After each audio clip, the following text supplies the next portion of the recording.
好吧，ကျွန်တော်တို့ Buddhism in a nutshell ဆိုတဲ့စာအုပ်ထဲကဒီပထမဆုံး chapter 1ပေါ့နော် The Buddha အကြောင်းကကျန်တဲ့သင်ခန်းစာလေးဆက်ပြီးတော့ကြည့်ကြည့်မယ်။ဒီစာလေးဖတ်ကြည့်အောင်နော် His iron will, profound wisdom, universal love, boundless compassion, selfless service, historic renunciation, perfect purity, magnetic personality, exemplary methods employed to propagate the teachings, and his final success.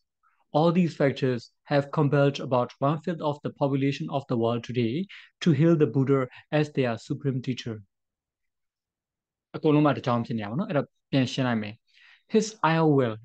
iron ဆိုတာတန်ပေါ့မြန်မာတွေကစကားပြောတဲ့ခါကျရင်တန်မဏိလို့ပြောတာပုံများတယ်အဲ့တော့သူ့ရဲ့တန်မဏိစိတ်တက်ပေါ့အဲ့တော့ will ဆိုတာကစိတ်နှလုံးစိတ်တက်ဒါမျိုးတွေကို will လို့ပြောပါတယ်အဲ့တော့ his iron will ဆိုသူ့ရဲ့တန်မဏိစိတ်တက်ပေါ့နောက်တစ်ခုက profound wisdom အဲ့တော့ profound ဆိုတာက deep ကိုပြောတာအလွန်လေးနက်တဲ့နည်းနည်းသိမ်မွေ့တဲ့ဒီဉာဏ်ပညာပေါ့နော်အဲ့တော့ profound wisdom သူ့ရဲ့တန်မဏိစိတ်တဲ့နောက်တစ်ခုကအဲ့လိုမျိုးနည်းနည်းသိမ်မွေ့တဲ့ဉာဏ်ပညာတွေနောက်တစ်ခုက universal love universal ဆိုတာတူဦးတယောက်တည်းကိုပြောတာမဟုတ်အများစုပေါ့နော်စကြဝဠာတစ်ခုလုံးဒီပုံမှာထားတဲ့မေတ္တာတရားနောက်တစ်ခုက boundless compassion အကန့်အသတ်မရှိတဲ့ကရုဏာတရားတွေနောက်တစ်ခုက selfless service ကိုကြိုးမဖက်တဲ့နော်ကိုကြိုးမပါတဲ့အဲ့လိုမျိုးဆောင်ရွက်ပေးမှုပေါ့အများကျိုးတဲ့ဆောင်ရွက်ပေးမှုမျိုးကို selfless service လို့ပြောမယ်နောက်တစ်ခုက historic renunciation သမိုင်းတွင်တဲ့အဲ့လိုမျိုးတောထွက်တော်မူခြင်းပေါ့renunciation ဆိုတကယ်တော့ renounce ဆွန့်လွတ်လိုက်တာပေါ့သူ့မှာရှိတဲ့စီစဉ်ဥစ္စာတွေနော်တခြားကောင်းမွန်တဲ့အရာတွေကိုဆွန့်လွတ်လိုက်တဲ့ဥစ္စာမျိုးကသမိုင်းတွင်တယ်လေအဲ့လိုမျိုး historic renunciation နောက်တစ်ခုက perfect purity ပြီးပြည့်စုံတဲ့တန်ဆင်မှုတွေနောက်တစ်ခုက magnetic personality magnetic ဆိုတာညှို့တက်ပါတာပေါ့တန်လိုက်တွေဘာတွေကဆွဲငင်တယ်လို့မျိုးပေါ့နော်အဲ့လိုမျိုးညှို့တက်ပါတဲ့သူ့ရဲ့ဒီပင်ကိုအရေးအသွေးတွေပေါ့နော်အဲ့လိုမျိုး personality တွေနောက်တစ်ခုက exemplary methods တော့ဥပမာပေးပြီးတော့လုပ်တာအဲ့တော့အရှိကနေပြီးတော့ငါပြောလို့လုပ်ငါလုပ်သူလို့မလုပ်နဲ့ဆိုတဲ့သဘောမျိုးမဟုတ်ဘဲနဲ့တခုခုကိုဥပမာပေးမယ်နမူနာပြမယ်ဒီလိုမျိုးလုပ်တဲ့ဥစ္စာမျိုး exemplary methods လို့ခေါ်တယ်နမူနာပြတဲ့နည်းလမ်းမျိုးတွေပေါ့အဲ့ဒါတွေ employed to propagate the teachings သူ့ရဲ့သင်ကြားပြသမှုတွေပေါ့ဆိုလိုချင်တာကသူ့ရဲ့တရားဓမ္မတွေဒါမျိုးတွေကိုဖြန့်ဝေဖို့အတွက်တနည်းပြောမယ်ဆိုရင်သာသနာပြုဖို့ပေါ့အဲ့တော့ propagate တဲ့အဓိပ္ပာယ်ကဖြန့်နေသာသနာပြုတယ်ဒီလိုမျိုးအဓိပ္ပာယ်ရ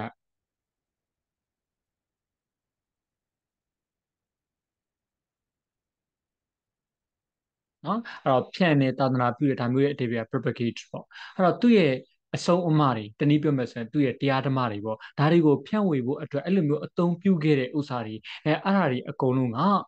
အချက်ဒီအများကြီးပဲเนาะအဲ့ဒီ all these factors ဒီအချက်ဒီအားလုံးကเนาะဒီအချက်ဒီအားလုံးက have compelled about one fifth of the population of the world today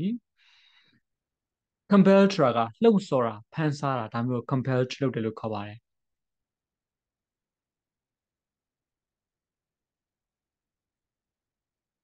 အဲ့တော့လှုံ့ဆော်နိုင်နိုင်တယ်သို့မဟုတ်ဖန်ဆားလိုက်နိုင်တယ်ဘယ်သူတွေကိုလဲဆိုတော့ about one fifth of the world one fifth of the population of the world today ဒီနေ့ခေတ်ကမ္ဘာလူဦးရေရဲ့၅ပုံတစ်ပုံလောက်ကိုပေါ့ဒါမျိုးတွေကိုလှုံ့ဆော်ပေးနိုင်ခဲ့တယ်ဘာလို့ဖို့အတွက်လဲဆိုတော့ to hail the Buddha as their supreme teacher hail ဆိုတာဒီနေရာမှာကြိုးဆိုဂုဏ်ပြုတာပေါ့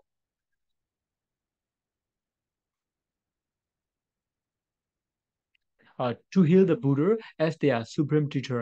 ဒီမြတ်စွာဘုရားကိုဗုဒ္ဓမြတ်စွာသူတို့ရဲ့အမျက်ဆုံးဆရာအဖြစ်supreme ဆိုတာကအကြီးမြတ်ဆုံးဖြစ်တာလေအဲ့တော့အမျက်ဆုံးဆရာအဖြစ်အဲ့လိုမျိုးကြိုးဆိုဂုဏ်ပြုနိုင်ဖို့အတွက်လှုံ့ဆော်ပေးနိုင်ခဲ့ပါတယ်ဖန်ဆားနိုင်ခဲ့ပါတယ်အဲ့တော့ဘယ်အချက်တွေကြောင့်မလို့လဲဒီ factors တွေအကုန်လုံးပဲပြန်ပြောရမယ်ဆိုရင်သူရဲ့ his iron will profound wisdom universal love boundless compassion selfless service historic renunciation perfect purity magnetic personality exemplary methods ဒါတွေအကုန်လုံးเนาะတခုတည်းတော့မဟုတ်အဲ့လိုအကုန်လုံးကအဲ့ဒီကမ္ဘာလူဦးရေရဲ့၅ပုံတစ်ပုံလောက်ကိုဒါမြတ်ဗုဒ္ဓကိုသူတို့ရဲ့အမျက်ဆုံးဆရာအဖြစ်ပေါ့နော်ကြိုးဆိုဂုဏ်ပြုဖို့အတွက်လှုံ့ဆော်ပေးနိုင်ခဲ့ပါတယ်တဲ့ paying a glowing tribute to the Buddha Sri Radhakrishnan states in Gautama the Buddha We have a mastermind from the East, second to name sulfur, as to the influence on the thought and life of the human race is concerned, and sacred to all as the founder of a religious tradition whose hold is hardly less wide and deep than any other. Sarah Shiavo. Paying a glowing tribute to the Buddha. Pay tribute to. Pay tribute to ဆိုတာချီးကျူးဂုဏ်ပြုတာဘယ်လိုမျိုးချီးကျူးဂုဏ်ပြုမှာလဲ glowing ခန်းခန်းနာနာဖြစ်သောရွှွှန်ရွှွန်ဝေသောဒီလိုမျိုးပေါ့အဲ့တော့ကိုကဘာသာပြန်တဲ့အခါမှာတော့အစဉ်ပြေလို့ပြောလို့ရတယ်အဲ့တော့ဒီမြတ်ဗုဒ္ဓကိုခန်းခန်းနာနာဘောနော်ချီးကျူးဂုဏ်ပြုတဲ့အနေနဲ့ပေါ့ဟာချီးကျူးဂုဏ်ပြုပြီးတော့ Sri Radha Krishna states Sri Radha Krishna ကနေပြီးတော့ဖော်ပြတယ်ဘယ်လိုဖော်ပြတယ်လဲဆိုတော့ in Gautama the Buddha အဲ့တော့ Gautama ဗုဒ္ဓမြတ်စွာဘုရားက Gautama ဗုဒ္ဓကပေါ့ we have a mastermind from the east ဒါအရှိတိုင်းကနော်တကယ်ဟို mastermind တယောက်ရတာပေါ့ဉာဏ်ပညာကြီးကျယ်သူတယောက်ရတာပဲအဲ့ဘလို့ဉာဏ်ပညာကြီးကျယ်သူလဲဆိုတော့ second to name ဆိုတာ idiom တစ်ခုပါပြိုင်ဘက်ကင်းတော့ပေါ့ဘယ်သူနဲ့မှဒုတိယမဖြစ်ဘူးဆိုတာပြိုင်ဘက်ကင်းတော့ပြော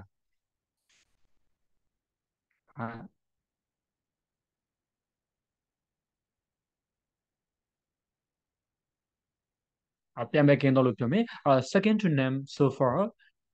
ဆိုတာ until now လို့အဓိပ္ပာယ်ရတယ်အခုထိပေါ့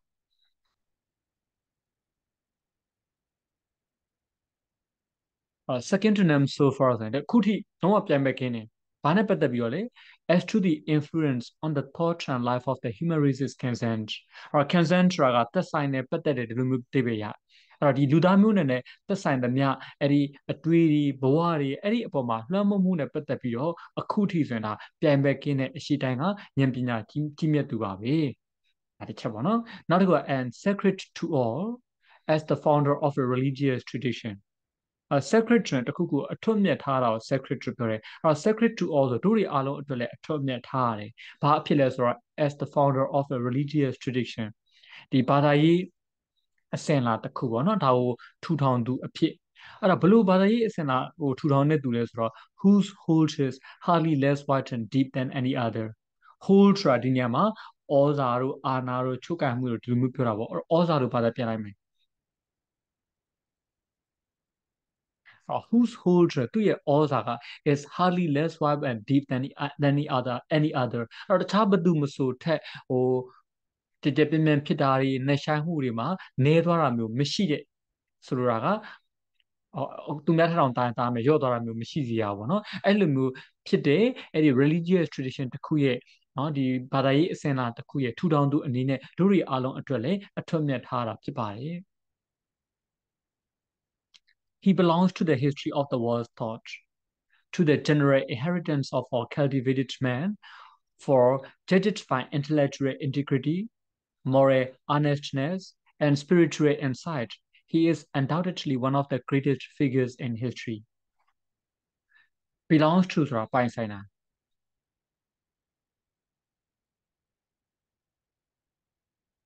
နောက်တစ်ခုကသက်ဆိုင်တယ်ဆိုတဲ့အဓိပ္ပာယ်လေးရ he belongs to the history of the world's thought ကမ္ဘာအတွေ့အခေါ်သမိုင်းပေါ့နော်အဲ့ဒီသမိုင်းမှာ तू ကပါဝင်တယ်နော်သက်ဆိုင်တယ်ပါဝင်တယ်လို့မျိုးအဓိပ္ပာယ်ရတယ်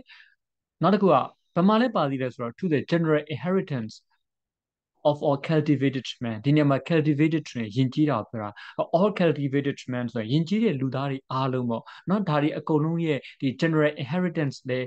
အနေနဲ့လဲ तू ကပါဝင်တယ်ဟိုအမွေအနှစ်အနေနဲ့လဲပါဝင်တယ်ဘာဖြစ်လို့လဲဆိုတော့ for ဆိုတာအတွက်ကြောင့်မလို့ပြန်ပြီးတော့ပြပြထားနော်ဘာလို့ကမ္ဘာအတွေးခေါ်တပိုင်းမှာ तू ကပါဝင်နေရတာလဲဘာလို့ယဉ်ကျေးတဲ့သူတွေရဲ့နော်အမွေအနှစ်ဖြစ်နေရတာလဲအကြောင်းပြချက်ပေးမယ် for judged by intellectual integrity moral honestness and spiritual insight right intellectual integrity intellectual ဆိုတာအသိဉာဏ်ဆိုင်ရာ integrity ဆိုတာကဟိုတည်ကြည်မှုတို့တမာတိတို့ဂုဏ်သိက္ခာတို့ဒါမျိုးတွေကိုပြောတယ်အဲ့တော့ judged ဆိုတာကအကဲဖြတ်တာပေါ့အကဲဖြတ်လိုက်မှဆိုရင်ဘာအကဲဖြတ်လိုက်မလဲ intellectual integrity ဒီအသိဉာဏ်ဆိုင်ရာဂုဏ်သိက္ခာတွေပေါ့အသိဉာဏ်ဆိုင်ရာတမာတိတွေနောက်တစ်ခုက moral honestness ဒီကိုကျင့်တရားလေးနဲ့တည်ကြည်မှုတွေပေါ့နော်အဲ့ဒီ moral honestness တွေနောက်တစ်ခုက and spiritual insight ဒီစိတ်ပိုင်းဆိုင်ရာထူးထွင်းသိမြင်မှုတွေအဲ့ဒါတွေကနေပြီးတော့အကဲဖြတ်ကြည့်လိုက်မယ်ဆိုရင် he is undoubtedly one of the greatest figures in history သူကသမိုင်းမှာနော်အကြီးကျယ်ဆုံးသောပုဂ္ဂိုလ်တွေကတယောက်ဖြစ်တယ်ဆိုတာကတန်တရားဖြစ်စရာမရှိပါဘူး undoubtedly ဆိုတာတန်တရားဖြစ်စရာမရှိတာပေါ့ and the three greatest men in history H.G. Wells writes in the Buddha you see clearly a man simple devout lonely battling for light a vivid human personality not a myth H.G. Wells ဆိုတာနာမည်ကျော်စာရေးဆရာကြီးပါ in the three greatest men in history တမိုင်းမှာအကြီးမြတ်ဆုံးပေါ့နော်လူသား၃ယောက်ဆိုတဲ့စာအုပ်ပေါ့နော်ဒါဆိုစာအုပ်နာမည်မို့လို့ as it is the title of the book it's written in italics စာအုပ်ရဲ့နာမည်မို့လို့စလုံးစောင်းလေးနဲ့ရေးထားတာပေါ့အဲ့တော့တမိုင်းမှာအကြီးမြတ်ဆုံးပုဂ္ဂိုလ်၃ယောက်ဆိုတဲ့စာအုပ်ထဲမှာ H.G. Wells writes H.G. Wells ရေးထားတယ်ဘာရေးထားလဲဆိုတော့ in the Buddha you see clearly a man ဒီဗုဒ္ဓမြတ်စွာမှာဗုဒ္ဓဘုရားရှင်မှာလူတစ်ယောက်ကိုရှင်းရှင်းလင်းလင်းမြင်ဘယ်လိုလူလဲ simple ရိုးရှင်းပဲ devote ဆိုတာတိုက်ရိုက်ဘာသာပြန်မယ်ဆိုရင်ဘာသာတရားကိုအလွန်ယူတည်ခိုင်းဆိုင်တာပေါ့နော်နောက်တစ်ခုက lonely ဒါတူးတဲ့ဖြစ်နေရအထီးကျန်တယ်လို့ပြောလို့လည်းရပါတယ်နောက်တစ်ခုက battling for light ဒီအလင်းအောင်အတွက်ပေါ့ဆိုလိုချင်တာဉာဏ်ပညာအတွက်အဲ့လိုမျိုးတိုက်ပွဲဝင်နေတဲ့လူတစ်ယောက်ကိုရှင်းရှင်းလင်းလင်းမြင်ရအဲ့ဒါကဘာလဲဆိုတော့ a vivid human personality vivid ဆိုတာထင်ရှားတာပေါ့နော်ထင်ရှားတဲ့ဒီဇယိုက်လက္ခဏာတစ်ခုဖြစ်ပါတယ် not a myth ဒီဇယိုက်လက္ခဏာပြောလို့ရကိုယ်ရည်ကိုယ်သေးပြောလို့ရဒါလူသားတွေရဲ့ a vivid human personality ထင်ရှားတဲ့လူသားတွေရဲ့ကိုယ်ရည်ကိုယ်သေးတစ်ခုဖြစ်ပါတယ် not a myth တဏှာကြီးမဟုတ်အဲ့တော့မြတ်ဗုဒ္ဓကိုကြည့်လိုက်မယ်ဆိုရင်ဒါလူသားတစ်ယောက်ကိုထင်ထင်ရှားရှားမြင်တယ်ဘယ်လိုလူသားလဲ simple devout lonely battling for light ဒီလူသားကိုမြင်ရတယ်လုံးဝတဏှာကြီးမဟုတ်ထင်အောင်ထင်မှားတွေမဟုတ် he to give a message to to mankind's universe in character he to give a message to mankind သူကလူသားတွေကိုသတင်းစကားပေးတယ်ပေါ့နော်တို့ဆိုလိုချင်တာတရားဓမ္မတွေဟောပြောခဲ့တာပေါ့ဘလို့ message တဲဆို universal in character သူရဲ့ဇယိုက်လက္ခဏာအရာအကုန်တစ်ကမ္ဘာလုံးနဲ့ဆိုင်တဲ့စကြဝဠာတစ်ခုလုံးနဲ့ဆိုင်တဲ့သတင်းစကားကိုပြီးခဲ့တယ် Many of our best modern ideas are in closest harmony with it many of our best modern ideas တို့ရဲ့အကောင်းဆုံးခေတ်ဒီအယူအဆတွေဆိုတာက are in closest harmony with it အဲ့ဒါနဲ့အနည်းဆုံး harmony ဖြစ်တယ်လာရောညီတွေဖြစ်တာပေါ့အဲ့တော့မြတ်စွာဘုရားဟိုးလွန်ခဲ့တဲ့နှစ်ပေါင်း2600လောက်တုန်းကဟောခဲ့တဲ့ဥစ္စာမျိုးတွေနော်အဲ့လိုမျိုးဟောခဲ့တဲ့ဥစ္စာတွေကအခုဒီနေ့ခေတ်မှာအကောင်းဆုံးဆိုတဲ့ ideas တွေကိုပြန်ကြည့်လိုက်မယ်ဆိုရင်ဒါနဲ့ပြန်ရှင်းလိုက်တဲ့အခါမျိုးကြရင်လည်းပဲဒါ inclusive harmony ဖြစ်ပါတယ်အနည်းဆုံးလိုက်ရောညီတွေဖြစ်တဲ့ဥစ္စာတွေဖြစ်တဲ့ဆိုတော့တွေ့ရပါလိမ့်မယ်ဥပမာတစ်ခုပြောရမယ်ဆိုရင်မင်္ဂလာတုတ်တဆိုပြီးမင်္ဂလာတုတ်ကိုဟောခဲ့တယ်အဲ့တော့မင်္ဂလာတုတ်မှာပြောခဲ့တဲ့38ချက်ပေါ့အဲ့ဒီဥစ္စာတွေကပြောရတဲ့ဥစ္စာတွေအကုန်လုံးဟာဒီနေ့ခေတ်မှာအကောင်းဆုံး idea တွေနဲ့ပြင်ရှင်းကြည့်ပါလုံးဝစန့်ကျင်မဲ့ကွဲလွတ်နေရမျိုးမရှိဘဲနဲ့ you will find that they are inclusive harmony အနည်းဆုံး harmony ဖြစ်နေတဲ့ဥစ္စာမျိုးတွေ့ရမှာပေါ့နော် all the mysteries and discontents are due he taught to selfishness all the mysteries and discontents ဒါရင်ပြမယ် mystery ဆိုတာကကိုယ့်ရဲ့ဝေဒနာနာကျင်မှုဒုက္ခဒါမျိုးတွေကို mystery လို့ပြောတယ် discontent ဆိုတာကမချင်တဲ့တာမယောင်ရဲတာပေါ့နော်အားမရတာဒါမျိုးကို discontent လို့ပြောပါတယ်ဆန့်ကျင်ဘက် the opposite of discontent is content ရောင်ရဲမှုကျင်တဲ့မှုဆိုတော့ content လို့ပြောတာပေါ့discontent is the opposite of content သူကတော့ content ရဲ့ဆန့်ကျင်ဘက်ပေါ့လေအဲ့တော့ကိုရီကြုံနေရတဲ့ဒီဒုက္ခဝေဒနာတွေနောက်တစ်ခုကမယောင်ရဲနိုင်မှုတွေအဲ့ဒါတွေအားလုံးက are due he taught he taught ဆိုခဏဖြုတ်ပြီးကြည့်ကြည့်လိုက်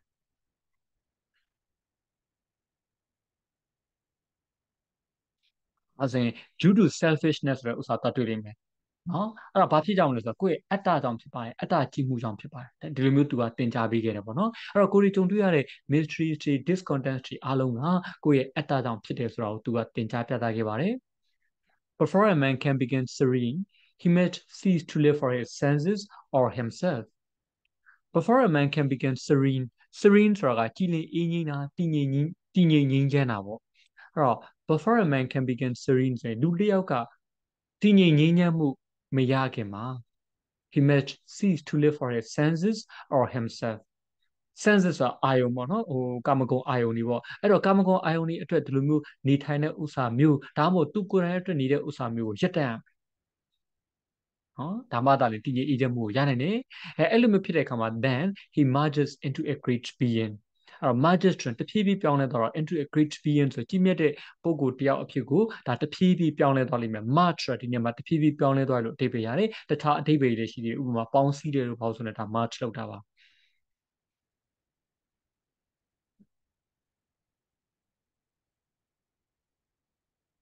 ဒီမှာတော့တဖြည်းဖြည်းပြောင်းလဲသွားတယ်လို့ပြောမယ်နော်အဲ့တော့ then he merges into a great being ဆိုတော့ကြီးမြတ်တဲ့ being ဆိုတာလူဘောတရားဘောဒါအဖြစ်ကိုတဖြည်းဖြည်းပြောင်းလဲသွားမယ် Buddha in different language called men to self-forgetfulness 500 years before Christ Buddha in different language ခွဲပြားခြားနားတဲ့စကားအသုံးနှုန်းနဲ့အဲ့တော့မြန်မာတွေနားလေတဲ့စကားနဲ့ပြောမယ်ဆိုဒေသနာအမျိုးမျိုးနဲ့ပေါ့နော် called men to self-forgetfulness လူတွေကို forget ဆိုတာမေ့တာဗောလေ forgetfulness နဲ့ self forgetfulness ဆိုကိုမေ့တာဆိုလိုတာကိုကျိုးကိုမေ့တာကိုကျိုးဆွန့်လွတ်တာအဲ့လိုမျိုးဖြစ်ဖို့အတွက်သူကနေပြီးတော့ခေါ်ဆောင်ခဲ့ပါတယ်ဘယ်လောက်တုန်းကလဲဆိုတော့500 years before Christ ခရစ်တော်မပေါ်ခင်ဟိုဒီနှစ်900လောက်ခရဲကွာသူအဲ့လိုမျိုးလူသားတွေကိုကိုကျိုးဆွန့်လွတ်ဖို့ဆိုပြီးတော့ပြောခဲ့တယ်တင်ခဲ့ဒါဒေသနာအမျိုးမျိုးနဲ့တင်ခဲ့တာပေါ့ in some ways he is nearer to us and our needs hence in some ways ဆိုတော့တချို့နီးလန်းနေနဲ့ he is nearer to us and our needs သူကတို့ရီပြီးတော့တို့ရီရဲ့လိုအပ်ချက်တွေနဲ့ပို့ပြီးတော့နီးကပ်ပါတယ် he was more lucid upon our individual importance and service than Christ and less ambiguous upon the question of personal immortality he was more lucid lucid ဆိုတာကရှင်းလင်းပြတ်သားတာနော်နားလဲလွယ်တာဒါမျိုးကို lucid လို့ခေါ်ပါတယ်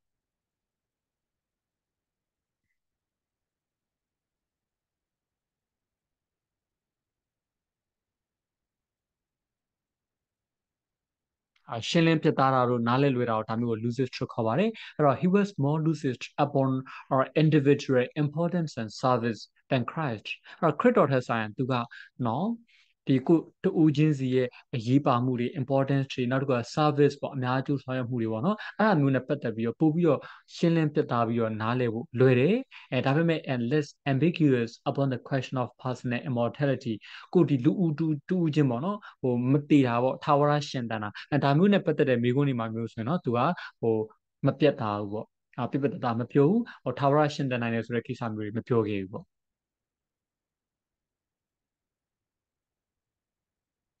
Saint Hilary remarks the perfect model of all the virtues he preaches his life has not changed upon it ဒီညမှာဒီစာအုပ်ကိုရေးတဲ့ဆရာတော်ဗဒနာနရဒထေရနော်မထေရသူကပညာရှင်တွေရဲ့နော်နာမည်ကျော်ကြတဲ့ပညာရှင်တွေရဲ့အယူအဆတွေတော့ကိုးကားပြီးပြောပါတယ်။ဘာလို့လဲဆိုတော့ဒီမှာဟိုကိုငချင်းကိုချင်းနေရမျိုးမဟုတ်ဖ ೇನೆ ဒီလိုမျိုးပညာရှင်တွေလည်းဗုဒ္ဓဘာသာဝင်မဟုတ်တဲ့ပညာရှင်တွေလည်းဒီလိုမျိုးမြင်နေအဲ့တော့ထင်ရှားတဲ့ဉာဏ်ပညာကြီးမြတ်တဲ့သူတွေကဒီလိုမြင်နေဆိုတဲ့အချက်ကလေးကိုအကိုးကားယူထားတာပေါ့။အဲ့တော့ဒီစာအုပ်ရဲ့ရည်ရွယ်ချက်ကဒီတရားတရားကြီးညိုပြီးသားသူတွေအတွက်တော့ဟိုတိတ်ပြီးတော့ဒီလိုမျိုးအကိုးကားတွေယူတဲ့ဥစ္စာမထူဆန်းဘူးဒါပေမဲ့တခြားသူတွေအတွက်အခုမှစပြီးလိလာကစားလူတွေအတွက်ဆိုရင်တော့ဒါလေးကြည့်လိုက်မှဆိုရင်ကိုယ့်အကိုပဲကိုဘာသာတရားရဲ့ခေါင်းဆောင်မှုလို့ကိုမြောက်ပင်ပြောနေရမျိုးမဟုတ်ဘူးထင်ဟိုဘယ်လိုပြောမလဲအထင်ကြီးပြီးတော့အရန်ချီးကျူးနေရမျိုးမဟုတ်ဘူးတခြားပညာရှင်တွေဗုဒ္ဓဘာသာဝင်မဟုတ်တဲ့သူတွေဒါတွေကလည်းပဲဒီလိုမျိုးမြင်နေဆိုတဲ့ဥစ္စာမျိုးကိုသူကနေအကိုးအခါလေးပြတာတတိထူတာပေါ့Saint Hilary remarks Saint Hilary ကလည်းပဲသူကမှတ်ချက်ပြုဒါ Saint ရတာ Christian သူတော်စင်တွေကိုပြောတာနော် the perfect model of all the virtues he preaches ဆိုလိုချင်တာက the perfect model ဆိုတာဒီမြတ်စွာဘုရားကိုပြောတာပါသူကပြည့်စုံတဲ့ model ဖြစ်ပါတယ်စံနမူနာဖြစ်ပါတယ်ဘာတွေရလဲဆိုတော့ of all the virtues he preaches သူဟောပြောပို့ချလိုက်တဲ့ကောင်းမြတ်ခြင်းတရားတွေအားလုံးရဲ့သူပြည့်စုံတဲ့စံနမူနာဖြစ်ပါတယ်အပြောတစ်မျိုးအလုပ်တစ်မျိုးလူမျိုးမဟုတ်ဘူးသူပြောခဲ့တဲ့မှာကောင်းမြတ်တဲ့ဒီကောင်းမြတ်ခြင်းတရားတွေအကုန်လုံးကိုကြည့်ကျင်တဲ့ဆိုရင်သူ့ကိုပဲပြန်ပြီးကြည့်ဒါ he is the perfect model ပေါ့ဒီလိုမျိုးပြောချင်တာ his life has not changed upon it သူ့ဘဝကအဲ့ဒီပုံမှာအစွန်းအထင်းတစ်ခုမှမရှိ change ဆိုအစွန်းအထင်းပြောရမှာပေါ့အဲ့တော့ပြောတာကတမျိုးဒါနဲ့တကယ်လုပ်တဲ့အခါမျိုးじゃပြန်ကြည့်လိုက်တဲ့အခါမှာဟိုနေရာမှာတော့ဟိုလိုလုပ်လိုက်တယ်ဒီနေရာမှာတော့ဒီလိုမျိုးအပြစ်တွေလုပ်လိုက်တယ်ဆိုတဲ့ဥစ္စာမျိုးလုံးဝရှာစရာမရှိဘူးအပြစ်ဟူသမျှမြူတမုံများတော့မရှိဘူးဆိုတဲ့သဘောမျိုးပေါ့အဲ့တော့ his life has not changed upon it ဆိုတော့ပြောတာ Fourth verse says the more I know of him the more I love him Fourth verse says fourth verse ကနေပြောတယ်ဘာပြောလဲဆိုတော့ the more I know of him ကျွန်တော်ကသူ့ကို တိလာလေးလေးကျွန်တော်ကသူ့ကိုတိလာလေးလေး the more I love him ကျွန်တော်ကသူ့ကိုမျက်နှိုးလာလေးလေးဖြစ်လာပါတယ်ချစ်မျက်နှိုးလာလေးလေးဖြစ်ပါတယ်အကြောင်းတိလာလေးလေးမျက်နှိုးလာလေးလေးပေါ့ a humble follower of his would say the more I know him the more I love him the more I love him the more I know him a humble follower ကဲဒါနှိမ့်နှိမ့်ချချနေတဲ့ humble ဆိုတာနှိမ့်ချတာပေါ့ humble follower of his သူ့ရဲ့နှိမ့်ချတဲ့နောက်လိုက်ပေါ့နော်တပည့်တာဝကပေါ့အဲဒါယဟန်တဘာဘာဖြစ်မှာပေါ့သူက would say ပြောလိမ့်မယ်ဘာပြောလဲဆိုတော့ the more I know him ကျွန်တော်ကသူ့ကိုသိလေလေ the more I love him ကျွန်တော်ကသူ့ကိုချစ်မြတ်နိုးလေးလေးဖြစ်ပါတယ် the more I love him the more I know him ကျွန်တော်ကသူ့ကိုချစ်မြတ်နိုးလေးလေးကျွန်တော်ကသူ့ကိုသိတာလေးလေးဖြစ်ပါတယ်ဒါဆိုရင်အခုကျွန်တော် chapter 1ရဲ့ the Buddha အကြောင်းပြောပြပါမယ်ဒီတစ်ခုလုံးပြောလိုက်တဲ့အခါမျိုးကျရင်ဗုဒ္ဓမြတ်စွာကလူသားတစ်ယောက်ဖြစ်တယ်သို့တော့ဣသရိယမနုဿလို့ခေါ်တဲ့ဒီတာမန်သူတွေထက်ထူးခဲ့တဲ့နော်လူသားတစ်ယောက်ဖြစ်တယ်ဒါမျိုးလေးကိုလည်းသိရနောက်တစ်ခုကဒီမှာသူ့ရဲ့ဘဝတစ်လျှောက်လုံးလုပ်ခဲ့တဲ့ဥစ္စာသူ့ရဲ့ဟောပြောတဲ့ဥစ္စာတွေအကုန်လုံးကတာမန်ထပ်ပိုတဲ့စိတ်ကူးရင်ဆန်တဲ့အချက်တွေအကုန်လုံးတစ်ခုမှမရှိဘဲနဲ့လက်တွေ့ကျတဲ့လူသားဆန်တဲ့ဟောပြောပူချချက်တွေဖြစ်သွားတယ်ဆိုတော့တွေ့ရမယ်တကယ်ကြည့်လိုက်မယ်ဆိုရင်သူလူသားဆန်စစ်ဖြစ်တယ်ဒါပေမဲ့တာမန်သူတွေထက်တော့ပိုတဲ့နော်ဣသရိယမနုဿဖြစ်တဲ့အကြောင်းလေးကိုလည်းဒါသိရမှာပေါ့အဲ့တော့ဒါလေးကိုကြည့်လိုက်တဲ့အခါမျိုးကျရင်ကိုကနေပြီးတော့အလွန်ကျူးချက်ကားထားတဲ့တကူရှင်တို့လိုမျိုးနော်ကိုလူသားတွေနဲ့တာမန်လူသားတွေနဲ့အရန်ဝေးတဲ့သူလိုမျိုးမထင်ရဘဲနဲ့လူတွေကလူအနေထားသို့တော့လူသားအကျိုးအတွက်ကမ္ဘာလောကအကျိုးအတွက်အများကြီးဆောင်ရွက်ပေးနိုင်ခဲ့တဲ့တကယ်မဟာလူသားတယောက်အနေနဲ့ဒါကြီးညိုမြတ်နိုးနိုင်ပါတယ်အင်္ဂလိပ်စာလည်းရမယ်လို့နှော်လင့်ပါတယ်အားလုံးကိုကျေးဇူးတင်ပါတယ်